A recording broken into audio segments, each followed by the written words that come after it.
Here in this video, we will be going over all of your Tesla stock breaking news today, what to expect in our markets this week as far as economic data and earnings. Are we going to bounce or not? And specifically, where do I think Tesla's stock is going next? First up, let's start with a little bit of Tesla stock news. It looks like Elon Musk has officially named the Giga Texas supercomputer cluster Cortex. This is going to be 100,000 H100s and H200s with massive storage for video training of FSD and Optimus. Elon Musk says great work by the Tesla team as he just did a walkthrough of this facility. As Sawyer Merritt says, it'll be a multi-billion-dollar compute cluster. When finished, FSD is about to take even bigger leaps forward. This individual on X says perhaps sales could have been 50% more if he didn't tweet so crazy nonsense in regards to Elon Musk. Hallmark's catalog shares this and says it's unlikely that Tesla would have sold 2.7 million cars last year, even if everyone loved Musk, as they only had installed capacity of 2.35 million.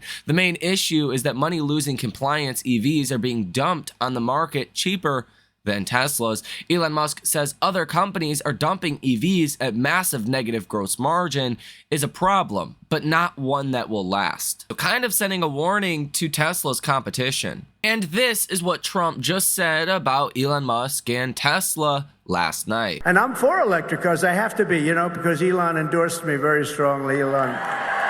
So I have no choice. But he knows. No, I am for him. I'm for him for a small slice is a slice. But you want to have gas-propelled cars. You want to have hybrids. You want to have every kind of a car imaginable. They want to go all electric. And there's no way you can ever load them up. They call them loading them. You can't load them. We're going to have to spend $9 trillion in the Middle West. You saw they built chargers.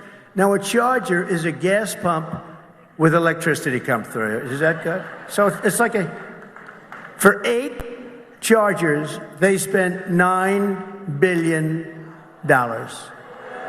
Again, I don't play that to be political, but it is favorable news for Tesla if Trump is elected. But that line of spending $8 billion on 9 chargers is kind of annoying because Tesla, if they spent $9 billion on chargers, we would have like 10, 15,000 superchargers. Probably even more than that. In terms of some of your biggest potential market moving news over this weekend, it says here 15 hours ago, the US and Israel officials warn of expected Iranian attack on Monday. Israel's Prime Minister Netanyahu warns of high cost for enemies in the event of an attack on Israel. He also warns of Iran and its proxies attempting to surround Israel on 7 fronts. He says Israel's ground and air readiness is high and Israel is ready to swiftly respond to attacks. So potentially more escalation over in the Middle East. And that's something that the markets, at least here in the US, react to. Sometimes we did see a little bit of a market reaction last week on one of those really bad red days. Part of it was Israel attacking Iran, but it's up in the air how much this would actually affect markets. Fundstrat's Tom Lee says VIX 3-day ROC up 65%, typically is near the end of a risk-off event. S&P 500 is higher 6 months later, 88% of the time, with a median gain of 8%. We will have a bunch of earnings this week, starting off Monday with Palantir, Him and Hers, Clover, Lucid, Realty Income, Avis Budget Group, and a couple of others. Tuesday pre-market, Uber, Celsius, Fubo, Caterpillar, Marathon, Constellation, and others. Tuesday and after hours, Supermicro, Rivian, Airbnb, Wynn, Devon Energy, Reddit, Axon, Upstart, and Amgen. Wednesday pre-market, US Shopify, Walt Disney, Novo Nordisk, CVS Health, Global Payments, Emerson, that's actually my son's name, Aura, Lyft, Sony, and some others. Wednesday and after hours, Robinhood, Magnite, AppLovin, Digital Turbine, HubSpot, and Oxy, as well as Dutch Bros and Energy Transfer. Wednesday pre-market, you have Eli Lilly, Vista Energy, Plug, Datadog, Novavax, Chronos Group, CyberArk, some couple of others there as well. Thursday, after hours, SoundHound, Elf, Unity, Paramount, The Trade Desk, Array Technologies, and Genco Bioworks. And then Friday, Canopy Growth, Nikola, New Fortress, AMC Networks, Legend Biotech, and a couple of others there that we probably never heard about. So the big earnings are out of the way, at least for now, until Nvidia reports earnings, and that's going to be the next big earnings catalyst. But some of these companies can be important, and some of these companies will move their respective sectors. Like Datadog, that's going to move your, software names. That's one to watch. Disney can move, other names related to that sector. Palantir, software as well. So I think the sector moves could be large still with some of these earnings, but it's not going to be the outsized effect on the S&P or the NASDAQ that we've seen from other earnings. Supermicro, specifically Tuesday and after hours, is going to be the one that can move the markets the most because of that relationship you have with Nvidia. Now, starting off on Monday, we're actually going to get the biggest data of this week.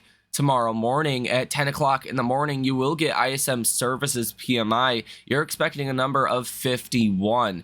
Now, as I said in the last couple of videos, the only thing that really matters is the economic data. Okay, let's just be honest. The Fed doesn't matter at this point because, we're already pricing in 50 basis points, like back-to-back cuts. So the Fed doesn't matter. Inflation really doesn't matter unless it comes in hotter than expected. Inflation's last year's problem. Inflation is gone. I don't think the markets are going to rejoice based on a good CPI report. Like maybe short term, okay, fine. But we already kind of know inflation is dying, right? It's all about the economy, whether the economy is strong or weak. Now, services have been the strong area of this economy. If services start to give up, they did a little bit last month. ISM services came in negative or in contraction at 48.8.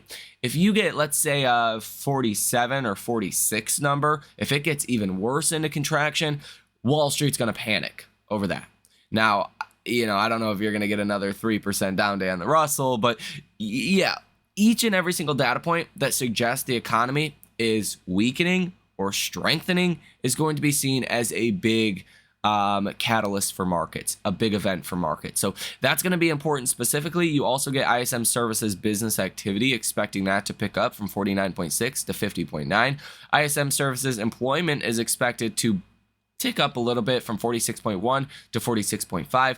ISM new orders is expected to go up as well from 47.3 to 49. And ISM services prices is expected to fall. So you do want to see this fall from 56.3 to 55.8. So that's going to be very, very important. You do have S&P Global Composite PMI final data that comes out at 9:45 in the morning as well. Not really going to be important. The ISM Services PMI comes out at 10 o'clock in the morning.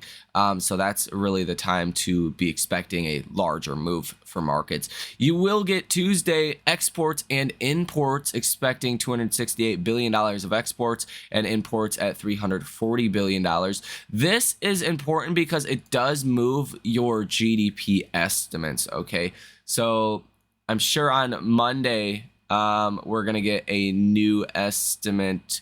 Nope, it's actually Tuesday with your exports and imports. You're going to get a new estimate for Q3 GDP. So now we're in Q3 GDP. The latest estimate we had was on August 1st, and the estimate is at about 2.5%. The blue chip consensus from Wall Street, the top 10 and bottom 10 average forecast, has GDP at about 1.9%.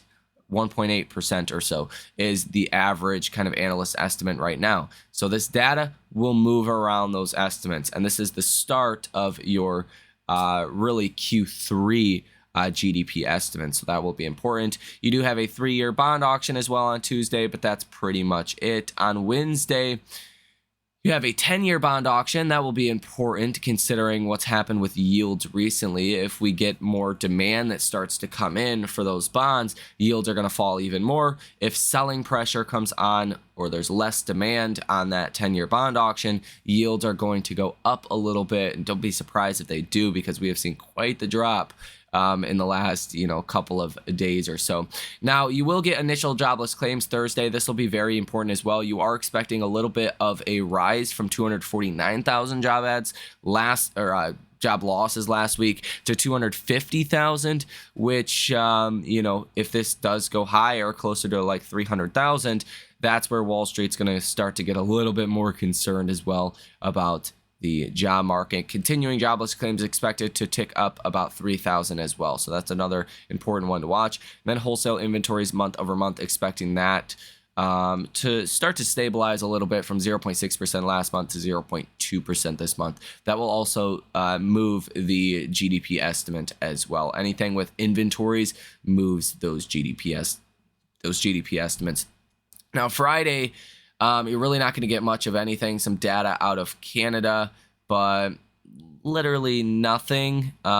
Oil rig counts, and that's pretty much it. So last week was the big week as far as earnings and as far as economic data, and we seen that took a toll on markets. Now, as long as ISM services do not come in really bad, or your initial jobless claims come in really bad, then I think you're probably going to get a bounce in this upcoming week. The S&P's RSI is at 38.81. It could go lower than that. Of course, it was at, you hit your 100-day moving average, and the RSI was lower than that at one point. So you definitely still could go lower, but I think you're going to find support around this 100-day moving average. Now, with this whole Israel-Iran situation, that's really a coin toss. What happens if there is kind of escalation? Markets tend to get over geopolitical tensions pretty easily. They tend to say, hey, is this going to cause a larger situation? Who knows? And it really depends if Iran attacks Israel in the first place, if Israel attacks back, if they start going back and forth, right? That's where that would kind of escalate into a larger problem from the market's perspective. And I think it's too early to tell if that's what is going to happen. So from that standpoint, I am expecting just the markets are going to stay between the 50 and the 100-day moving average, kind of trade in this range. That's almost a 3% range from $543 per share to $528 per share on the low side.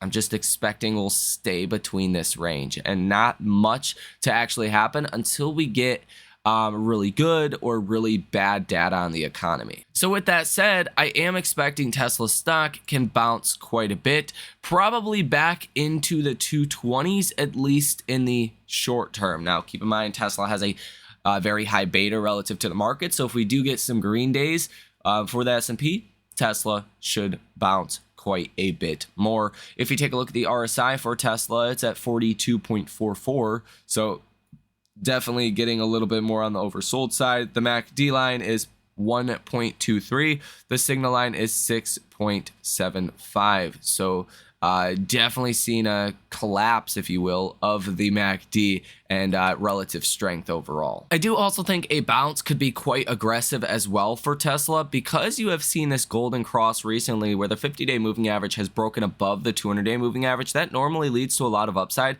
That hasn't happened ever since you did get that golden cross. You kind of traded sideways for a couple of days and then sold off alongside the broader markets, and that could add a little bit more potential upside here. I wouldn't be surprised if Tesla went back into the 230s.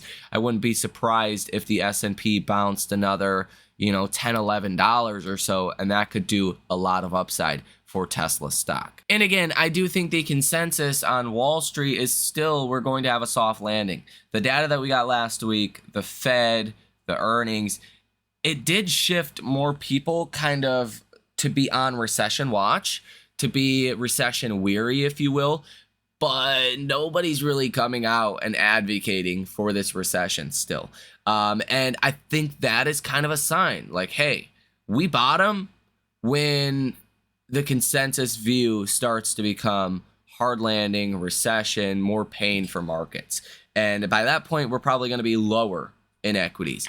And it's again, like you don't peak during a rally until everyone's bullish. Well, you don't bottom until everyone's bearish, and nobody's even close to being consensus bearish on this market. So I do think from that perspective, there still will be more downside. I think the election is going to be a bit of a problem as well. Potentially more uncertainty could come about that. But let's just be honest, bottom line I think the data is going to get even worse. Unemployment rate is going to go higher. I mean, even consider if the unemployment rate apparently went higher because of participation and more worker supply coming onto the market. Just imagine what happens when people start to actually lose their jobs.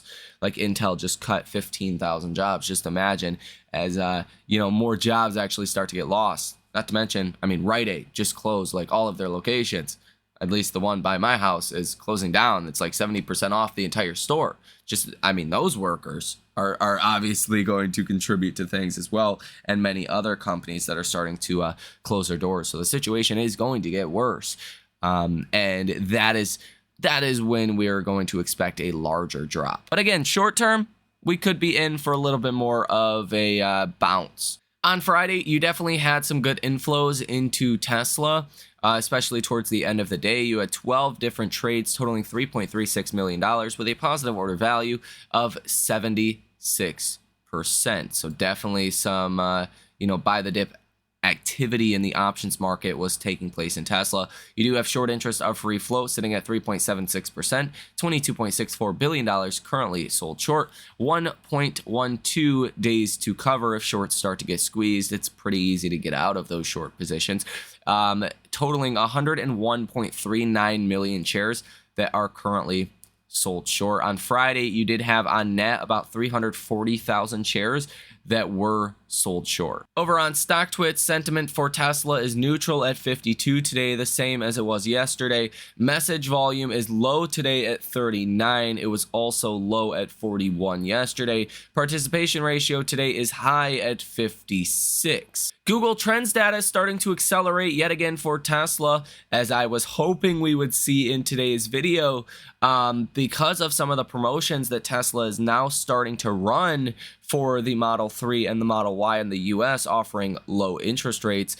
You want to see the data actually react to the news, and you are seeing that. The Cybertruck went from 67 to 79. Holy moly. The Model 3 went from 25 to 29. The Model Y went from 25 to 29. The Model 3 went from 23 to 27. The Model S went from 9 to 10, and the Model X went from 7 to 8. So you're reacting to, the promotions that Tesla did really across the board, is likely boosting some demand for Tesla. Now, if you look at total global inventories for Tesla, they have been rising quite a bit recently. Model Y is starting to fall a little bit more to 6,400. The Model 3 is still rising to about 5,700. Model X at about 3,700, and the Model S at 2,800. Google Trends data for full self-driving is also ticking up quite a bit, now to 26. So definitely seeing more search trend activity for full self-driving, which is likely a good sign for the take rate. Another big thing to watch for is what happens over in Japan. It looks like Japan's stock market has been imploding here in recent days. On Friday, the futures markets for the Nikkei, the Japanese, main index, we're down about 5% for Monday morning's open. So you want to see how that kind of evolves. If you have another big down day for Japan, that could weigh on our markets at least a little bit as well. And if we do get downside, I think your 50-day moving average, you're seeing a lot of demand, a lot of support around there. You also have your 200-day moving average at about $204 per share. You'd find a lot of support there. And if you break under that 200-day moving average, then your next stop's about 190. And that is where your 100-day moving average is. So let me know what you think about this information down below in the comments section. I do think this week's going to be a little bit more bullish than last week, clearly, but I don't think we're ripping back to all-time highs anytime soon. There really isn't a catalyst for that. This week, I don't really expect much to happen this week, really the bottom line. So let me know what you think about this information down below in the comment section. Hit the like button as well as subscribe to the channel. You guys have a fantastic rest of your day, and I will see you in the next one.